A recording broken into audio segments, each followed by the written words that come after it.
How's it going, guys? This is Eddie Moran, and I'm here with my presentation, and I'm going to be talking about government power, structures, and stability. We're going to be talking about democracy, authoritarianism, and monarchies. These are three key forms of the government, and the goal is to kind of explore the strengths and challenges of each system, see which one works best, see how each one works, and see how these things actually create a sustainable, properly working government. Okay, so this is a slide right here for the map that this actually shows countries by the government system. So if we zoom in here, you actually see in the blue which ones are run by government systems. So this is important demographically speaking, and government structures, these are foundational to how societies operate. These impact everything from freedom to how the society itself will actually operate. It's kind of everything, how the government works in that specific place. So here I want to talk about political stability. So I will first discuss political stability here, which is essential for any government's survival and prosperity. So if you want to have a government that's going to survive, you're going to need political stability. You're going to need people agreeing. You're going to need these three big things here: democracy, authoritarianism, and monarchy. So democracies such as those in the Western countries are known for being accountable because they have an electoral system and checks and balances. So that's typically seen in the Western countries, the Western side of the world. However, this accountability will come at a price. The decision-making process is often super slow due to political and partisan division. So when you have people who are divided and not all on the same page with agreement, you're going to have that division. But it's what happens. So democracy, accountable but slow; authoritarianism, controlled but unstable; and monarchy, stable but rigid. Okay. Here we're going to talk about economic growth. So democracies, due to their market-driven economies, often experience innovation as a long-term sustainable growth. So on the long-term level, innovation is creating new things and adapting to them. And you see here with democracy, as I mentioned earlier, it's market-driven and it's innovative, so it's continuing to go, which will actually lead to the economic growth.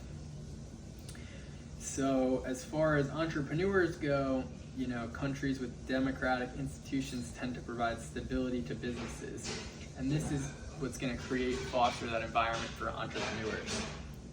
So authoritarianism, we got fast growth and corruption risk. Monarchy, we have stability driven, depends on structure.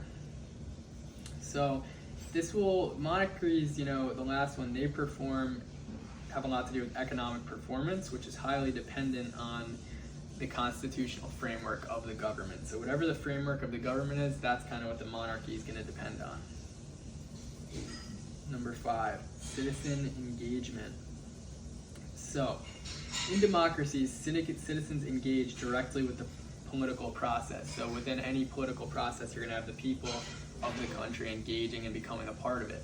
That's citizen engagement. So democracy is when we have voting and free speech. People that are citizens of the society vote and have the right to have free speech. So they can say what they want when they want. And that's part of being a citizen in a democracy government. So in authoritarian regimes, political freedoms are often kind of restricted. It's not like democracy. The free speech is a little iffy. You don't have too much on that.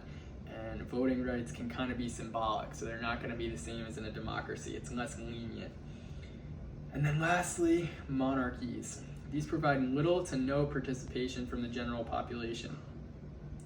Political power is centralized, and there's not too much from the people in the society in monarchy.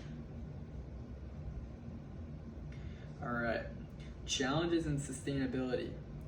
Democracies, authoritarianism, and monarchies. Once again, we're going to talk about how this has to do with challenges and stability. So all government systems face challenges in long-term sustainability. So if you want to be a sustainable government system long-term, you're going to face challenges just like anything else or along the road. So we could have things like citizen frustration, people being worried, they could have lack of trust in the system, people don't trust the system, things like that.